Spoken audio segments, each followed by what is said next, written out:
All right, welcome everybody. It is week 13. This is the fantasy tip off with SoCal Ball Nerd and Coach Craig on the Fantasy Football Advice Network. We're back. We got some NBA news for you for the week, a little bit of injuries. We'll probably start with that. But before we get into it, Coach, how you doing tonight? I'm doing all right. It's going to be a pretty concise week, I feel like, for us. There's some injuries that we got to talk about. Waiver wires maybe a little bit thinner this week than some of the other weeks. And the matchups, a little bit tighter this week, too, as well. So should be a pretty interesting one. Hopefully, everybody enjoyed the last week. And, if you got a chance to watch that game in France, I don't even remember how good that one was, honestly, because I didn't watch it. But I Donovan think it was pretty Mitchell. competitive. Donovan Mitchell went off in that game. Yeah. That's all I really remember about it. But I mean, they were definitely treated to a good game. I don't think it was too much of a blowout. There's a lot of scoring. I think it was definitely entertaining to say the least. So I will say for fantasy basketball purposes and DFS purposes, at least, it was nice to see that that wasn't the only game that day, because last year when the game was played, it was only that game. It was the Pistons and the Bulls. So like when you're playing, like when you were out there playing DFS, you're just like, well, I can only play a single game slate. Or if you played fantasy, then you only had those guys to choose from for the day. For as much as I kind of want to crap on that, was one of my better days for DFS for the whole year, though, too, because I did take down a tournament for that single one, because I played like Bogdanovich in the champion spot when everybody else was playing like DeRozan. I think DeRozan was out. I think it was Zach LaVine that was everybody was playing in the champion spot. hard to be upset on a day where you do well in DFS. So we'll take that Mhm. as a win. So let's talk about some injuries, talk about some replacements for those guys. I know we've got, Luca's day to day. We've got Brandon Miller day to day. Cade Cunningham, I guess, is still day to day. Those three are some of the smaller injuries, if you will, right Mhm. now. What is your concern with these three guys? Is there anybody worth picking up or playing over them in the short term, or are we just kind of waiting and monitoring what's going on there? Yeah, so Luca, when I was kind of looking through things, we really haven't had a lot of news about this ankle. He's missed 2 or 3 games now, it seems like.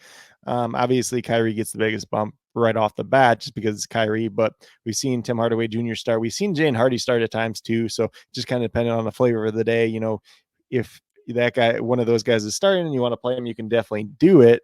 Um, Lucas should be back sooner rather than later, I would expect. It's just we don't have a lot of news on it at this point in time. Brandon Miller left the game early. I believe that was Friday with that back injury after 9 months. They said he was doing some light shooting in practice, so he probably misses their next game. Maybe comes back the game after that. I wouldn't expect it to be too long. We'll see who that really impacts from their team. They You just did gotta get Lamelo. figure that he goes out. I mean, LaMelo's just gonna kinda come back in and be the guy all around, right? Like, he's Well, I'll say with LaMelo too. So they were so Gordon Hayward's been out. So Cody Martin's been starting. Then he's been kind of out for a while. So then it was Bryce McGowan. So LaMelo came in and then McGowan's went to the bench kind of right off the rip there. It'll be kind of interesting to see once they have that full healthy unit of starters where it's LaMelo, it's Terry Rozier, it's Gordon Hayward when he gets healthy again. I think he's got a foot or calf injury. He's been out for a little while now. Brandon Miller, Miles Bridges, and insert center, because it doesn't really matter who the center is between Mark Williams and Nick Richards there. But it'll be interesting to see who the other 4 starters are at that point in time. Are they just going to start Brandon Miller and then bring Gordon Hayward off the bench at that point in time? Or are they going to start Gordon Hayward and Brandon Miller off the bench like they did earlier this season? Because we really haven't seen all those guys healthy at the same time. And then obviously Miles Bridges was suspended to start the year too. and Mark Williams is interesting. I mean, it's been 15 games, I think, now that he's missed. So, we've talked about Nick Richards a few times on this show. I'm gonna throw his name out there again. He is, 9, 10 rebounds a night, 6 to 9 points probably, but he's getting minutes. And Williams, Mhm. I mean, he was supposed to only miss a little bit of time. So again, I mean, if you're looking for rebounding or some production, Nick Richards still worth, I think, a flyer, worth playing here in the next couple weeks. Like you said, when Williams comes back, it'll be interesting to see that split, because I think Richards has earned some time. Might hurt both their values a little bit, because Williams was producing, as a solid rebounder as well when he was Mhm. out there. But in the meantime, I'm still saying Nick Richards is worth a pickup, still widely available. Yeah. See what that looks like when PJ Washington's back too. He's had a foot injury lately and he's almost back. And then, like I said, it's just gonna be interesting to see what happens once all these guys are healthy. They're probably gonna trade somebody off at the trade deadline, anyways, too. Whether it's Gordon Hayward, with I assume Cody Martin would get traded if he gets healthy at that point in time too. Maybe Terry Rozier has some interest, but it's kind of an interesting situation altogether. Maybe they can trade PJ Washington or Miles Bridges too. We'll just kind of have to see how that all plays out. But like I said, I'm just interested to see what would happen if all these guys are healthy and available to play at the same point in time. May never happen this year, though. Yeah, maybe not. So then we have, Cade Cunningham is another guy that, like you said, we've kind of had limited and interesting news. It was a strained knee. He's still missed a few games, and nothing's really come out about him. There are a few guys that are playing on that team, but we know that the Pistons they're not trying to win. And even when they are trying to win, they're not winning ball games. But we've got some guys like Alec Burks, Killian Hayes. We know Jaden Ivey's probably been the most impacted, but he's gone, right? Teams have Jaden Ivey. Is Alec Burks or Killian Hayes somebody you even look at, or do you just stay away from that? I mean, depends on your type of league too. They're going to give you a little bit of something, whether, Killian Hayes is going to give you some assists, maybe a couple steals here and there too. Probably not going to give you anything productive offensively because he's been one of the worst offensive players in the NBA in his 4-year career, I think it is now at this point in time. It's been a while, but I looked a little bit better last year, but kind of went back to his old self this year. So we'll kind of see what that all looks like. Alex Burks can go out and give you a bucket on any given night. But at the same time, the Pistons are not actively trying to win, so his minutes get capped at like 24 minutes a night, even though he's one of their better players at this point in time. Some we kind of mentioned a little bit before. If you're looking at the Pistons team overall, you got Cade at the top, you got Bogdan Bogdanovic, you got Jalen Duren after that, and then arguably their fourth best player, it's between Jaden Ivey and Alec Burks at that point in time, honestly. So the guy that can do things out there, but they're trying to keep him healthy, I guess, to trade him, which they probably should have traded him last year, but that's a story for a different day. And they're not actively trying to win. Sir Thompson was too good at the beginning of the year. They actually benched him because they don't want to win that many games, which I don't know. It's a weird strategy. Yeah, so like you said, if you got categories, you need some scoring. Burks might be a nice fill-in for a bit. If you need assists and steals, you might look at Killian Hayes. If you're looking at all-around points altogether, Burks is still probably the best of those two guys just because of what he does when he is out there and the fact that Killian's just kind of an offensive liability. So into a few more serious injuries. Of course, we've got Marcus Smart and John Morant. I don't know if we mentioned John last week or if that happened right after we got off the air, but, torn labrum, right? His shoulder done for the season. Marcus Smart goes down. He's out at least 6 weeks. Jaren Jackson's been hobbled too. He's playing, but he is hobbled. So all of a sudden, this Memphis team has lost like all of its fantasy production. I think the one guy we've really talked about, you did mention Xavier Tillman. You can talk about him, and then Luke Kennard, right? Yeah, the thing with Kennard too, like so just kind of like we'll break it down here since we're going to talk about waivers anyway. So he's shooting guard only. He's had some playmaking experience in the past. Whether you go back to Juke, he had some decent assist totals there. More of a 2-guard at the NBA level. But when you're talking about a team, there's no John Morant, there's no Marcus Smart. Heck, there's not even Derrick Rose at this point in time. So that's a guy that could do some ball handling too, but it's just Jacob Gilliard's the only other point guard they have. And he's not great. So Kennard's been taking on a little bit more of that role. 3% roster on ESPN, 24% on Yahoo. So just a guy that's going to look pretty good because he's one of their best backcourt players at this point in time. So, and Desmond Bane's banged up too. So that's another important factor too, because Desmond Bane is a guy that can do a little bit of ball handling too. Although he didn't really do it in college, he's been able to do a little bit at the NBA level for whatever reason.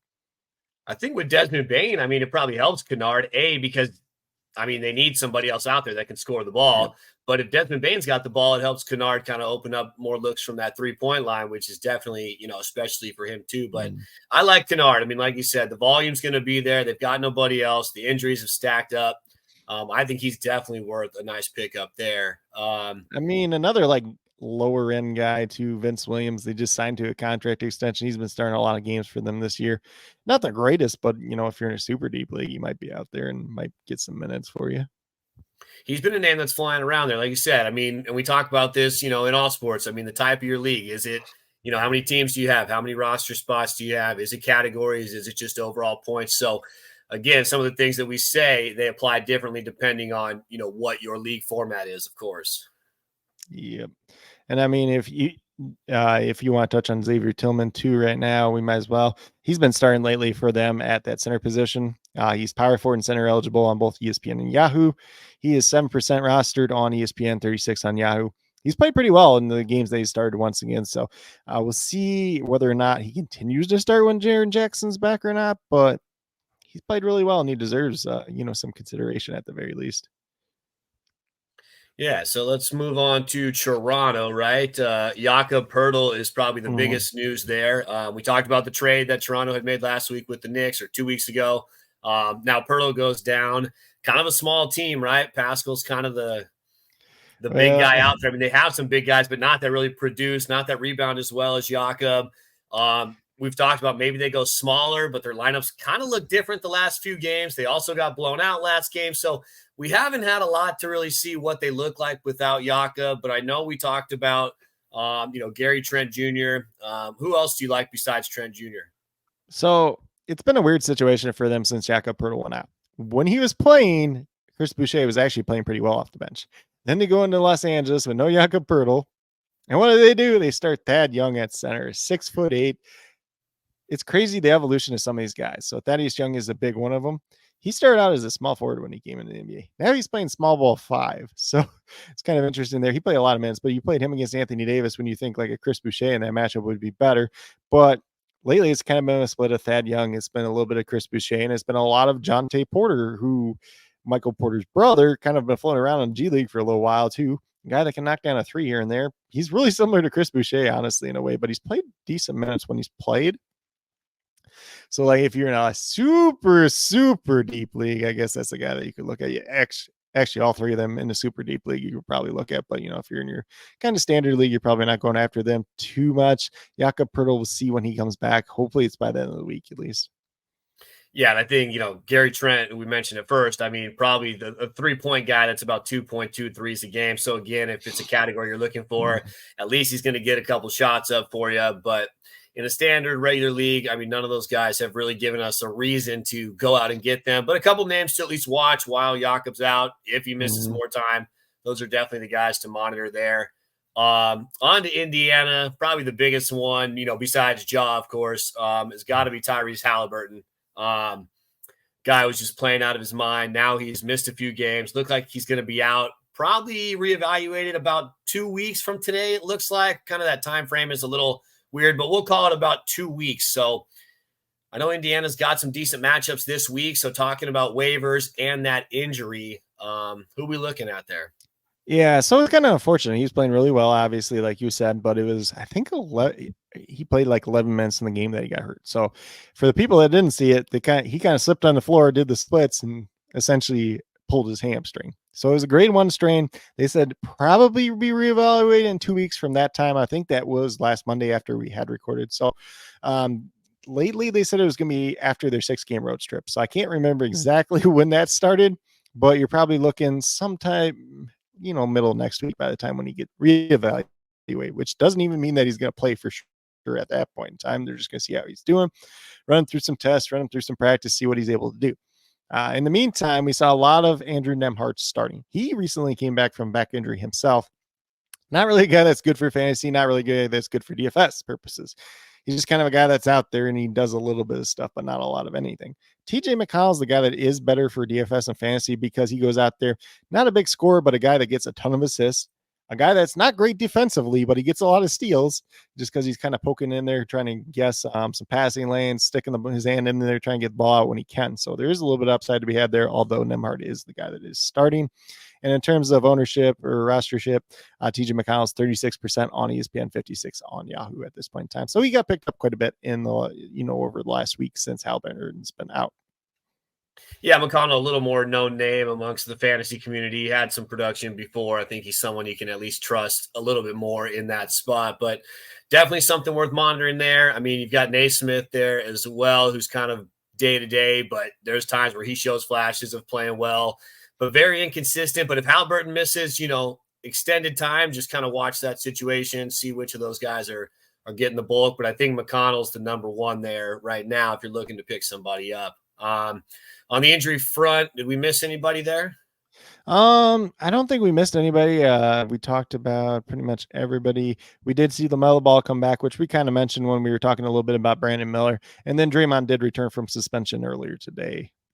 Yeah, that Chris Paul injury we mentioned last week, and we've talked about, Pajemski over there, who's played, 29 minutes a night. He's produced, but now you've got Draymond coming back. You talked about, the It's a mess. inconsistent rotation. Corey Joseph getting in, Kuminga in and out. So I think Pajemski's still like 45% available probably. If he's still going to get 25 minutes while Draymond's in, he might not get the assist, but I think some of the scoring uptick with Draymond having the ball and the rebounds, he's at 6.5 rebounds over the last, I think 15 games. So he can bring you a little bit to the table, but just something to monitor because who knows what that team's going to do with Draymond. Trade deadline coming up. Do they make a move? That'll change things too. So I don't know. We'll see what happens, but I think he's definitely a name worth watching. We talked about Moses Moody. Nothing's really happened with him recently to he got banged up a little bit himself too. So I kind of want to mention last week that I'm like, well, it's not really probably worth it because it was like the one game where he played a lot of minutes and then like a couple games later he got hurt too. So that was a little bit unfortunate. But Steve Kerr has really been messing with this rotation. Well, like one game Pajemski started, the next game was Wiggins, the next game it was Saric. So it's just a mess, honestly. We saw Trace Jackson Davis start for a little while. Now we're back to Looney starting at center. So he's just kind of going out there doing whatever he wants on any given night. So if you can take advantage of that on a certain night, you want to pick up a guy and stream him just because he's starting all of a sudden, then go right ahead. Yeah, and I think Pajemski's been probably at least the most consistent when he's out there producing in those three categories. So, I mean, if I'm going to hang my hat on one of those guys right now, like for the week, it'd probably be him if I had to lock somebody in. Again, though, if you can stay away from that, try to find somebody who's going to definitely be a little more consistent. But until his minutes go down, like I said, I mean, 10 or 11 points, 6 rebounds, 4 assists, you could do a lot worse for sure. So I think that covers the injuries, the replacements. What else you want to add there? I was going to say too, with Pajemski too, you always have the situation that the Warriors start to tear down a little bit and trade Klay Thompson away. That's what they should do. Whether or not that's what they will do, it's kind of a completely different story. But if that happens, then he probably starts in his spot. Yeah, like we said, with the trade deadline, I mean, if he gets moved, it's definitely going to be interesting to see what that team looks like moving forward and how they unfold, but it'll definitely open up some more playing time for him. And like I said, when he plays, he's looked good and produced in those, 3 main categories. So nothing wrong with that. Kind of a guy that kind of came out of nowhere, but is producing when he gets called upon. So that kind of covers the injuries, covers the replacements for those guys. There's definitely some names worth watching. Outside of those guys, anybody on the waiver wire or with the matchups that we have this week. I know we've got, 3 teams, the Clippers, Bucks, and somebody else only have 2 games. Clippers, Bucks, and Kings. Clippers, Bucks, and Kings, only 2 games. So you may need some replacements for some of the studs on those teams there throughout the week. Handful of teams that have 3 and 4 games. As we looked at the matchups, a lot of 4 games and 3 game slates, but only a few teams that really have good spots where some of these deeper guys are probably really worth rostering. But give us some of those, and then we'll maybe mention a few deeper ones in case somebody has to take a stab somewhere. So in terms of the players for waivers this week, besides the ones we kind of already mentioned, Cam Whitmore, which I think is the name you brought up last week, he's been playing a little bit more as of late. Dylan Brooks did come back, though, so that could affect things just a little bit, but it seemed like he was ahead of Jayshawn Tate in that most recent game. Hard to take too much out of it because that game was also a blowout, but rostered in 2% of ESPN leagues, 8% of Yahoo leagues. He's small forward eligible only. He's been playing more lately, and he does have some pretty significant upside. He's a guy that did fall in the NBA draft because of a little bit of concern over a knee injury. We'll see what that looks like ultimately once Tari Eason's back too, though, as well. So he could get out of the rotation when Eason comes back, but he's been out for a while now, and he's been dealing with that leg injury, which has really been a problem for him like half the season. And then otherwise, I have Jabari Walker listed here too as well. Power forward for Portland. He also does have small forward eligibility on Yahoo, 1% on ESPN, 10% on Yahoo. He missed like 4 straight games with the knee injury, but he did come back and he's played really well. So back from injury. Blazers have been really, really bad as of late, and he's one of their young players, so they might as well have him out on the court more than not. There's always the chance that there's always the chance that Jeremy Grant does get traded at the trade deadline too. They did give him that massive contract, so it's going to make it a little bit harder to trade him just in general because they paid him more than he was worth, but he could still always get moved and be a valuable piece for a contender. And then the other thing too is Jabari Walker and Grant, when they're out there on the floor, sometimes they'll play like a small ball five between the two of them. And the Blazers are still pretty thin at that center position. So DeAndre Ayton's been out for a while, still probably going to be out for a while. Moses Brown's been out for a while. Dop Reese been out there too. He's been all right at times. They got Baji, but he's not good whatsoever. But do expect Walker to get a couple minutes here and there at that 5 spot as well. So those are kind of the two main players that I have for waivers. I don't know if you want to throw anybody else in there before we get kind of those matchups. No, we can go right into. We talked about Kevin Love a little bit, but again, he's a guy that had 4 games this week. He's a guy that's been playing a good chunk of minutes, and he's getting rebounds, he's getting points, but he was kept out of the lineup today. So, although he has 4 games this week, the odds of him playing in all 4 are probably slim to none. So, if you're only going to get 2 of those 4 games, but I'd watch Kevin Love. If you're looking for a guy that gives you some points and rebounds, he is somebody. Miami wants to win. They're not trying to rebuild. So if Kevin Love is healthy and they need him out there and he can go, he's going to get minutes. He's going to get the ball, and he's still a great rebounder. He always has been. So definitely someone to keep an eye on. But like I said, he missed today, so monitor that. But keep your eye on Kevin Love. One of the guys, I'll just kind of lead into one of the matchups. I know you said Utah, I believe, has some good matchups this week. Chris Dunn is a guy that I've looked at, kind of similar to Killian Hayes. He's not going to get you the points, but he can get you some assists, get you a few rebounds. So if you're in that category of leagues, he's taken on the starting role. I know we know it's just a role, like you mentioned. He probably plays less minutes still than Keontae George. But if you're not looking for the scoring, if you want assists and steals and someone who's got, good matchups this week, and I think 4 games, I think Chris Dunn is probably worth a flyer for this week. Long-term, probably not.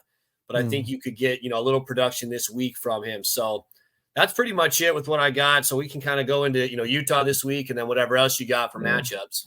Even with that being said, when you're talking about Chris Dunn, you can look at Keontae George too. He's been playing more minutes in that point guard spot off the bench. So it's been a lot of Chris Dunn, like 17 to 20 some minutes. And then Keontae George has been playing upwards of 28 minutes. He gets you some points. He gets you a little bit of assist too off the bench as well.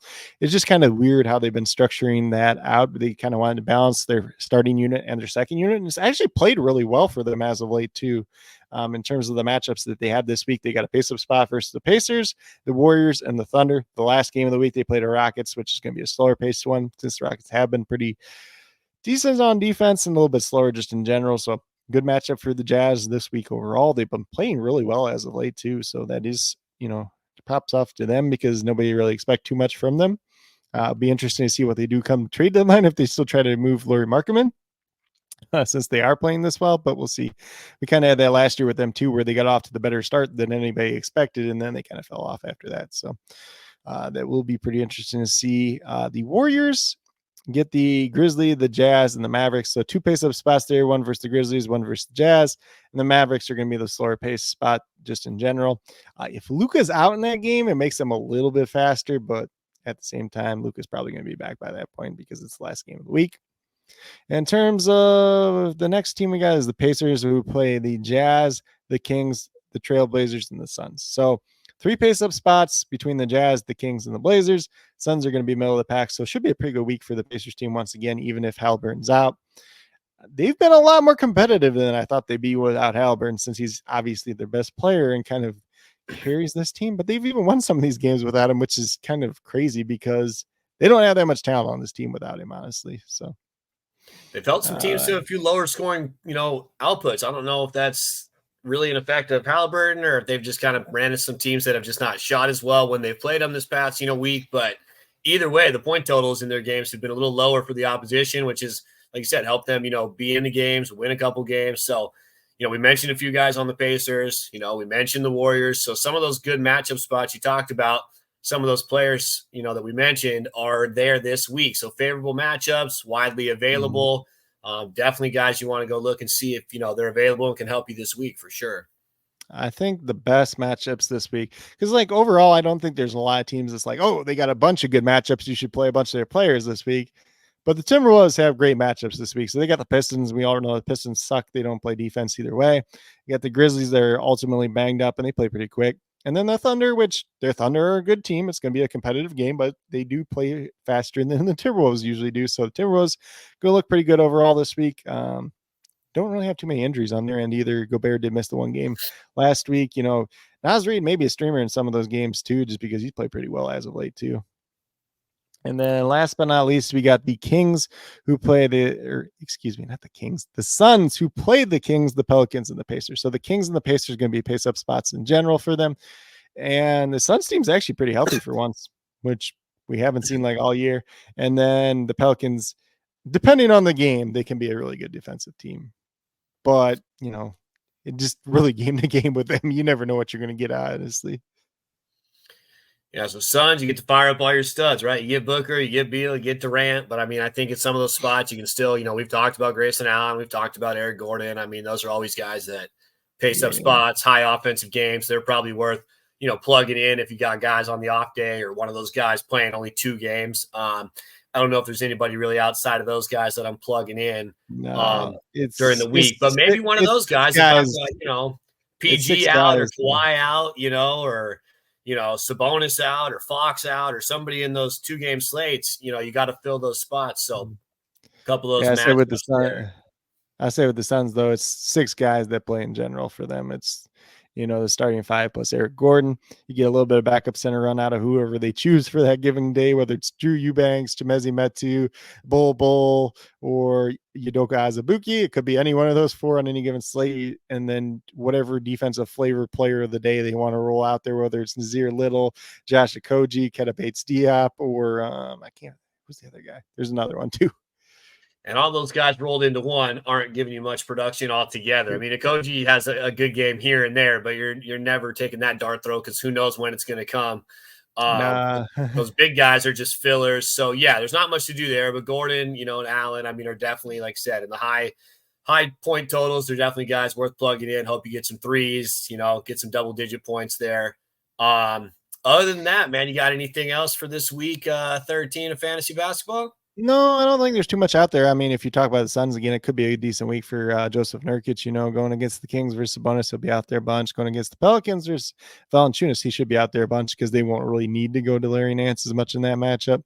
And then versus the Pacers, Miles Turner, it's not the greatest matchup in the world, but it's still, if he can bully Miles Turner down the paint and get him into foul trouble, it could be a favorable matchup. Nice. I love it. Perfect, man. So there we go, man. That is the week 13 look ahead. We got the injury recap for you. We got some good matchups. We got some waiver wire pickups there. So again, drop anything you guys want for us. Let us know what you want to hear. Any questions you have, shoot them our way. Drop myself and Coach Craig a follow on X. You can catch Coach Craig. He's got his DFS lineups coming out daily, on YouTube as well. So make sure to catch those. Get some daily content. Anything else you want to leave the people with, Coach? No, I don't think too much. If you got Monday off and you got the time to spend watching some basketball, it's MLK Day. So first of all, remember the holiday that's out there and the reason that's why you have the day off if you have the day off. But it's a good day for basketball. It's always been one that's been really celebrated, and they do play games throughout the day. So great. It's one of these other days that is great for watching basketball. Maybe not as much for playing fantasy and DFS, but always a good basketball watching experience because you got multiple games going on during the day. Games from morning till night. Gotta love it. Perfect, man. Well, thank you, Coach. Appreciate it. As always, we'll be back next week for week 14. We appreciate everybody watching the Fantasy Tip-Off. See y'all next week.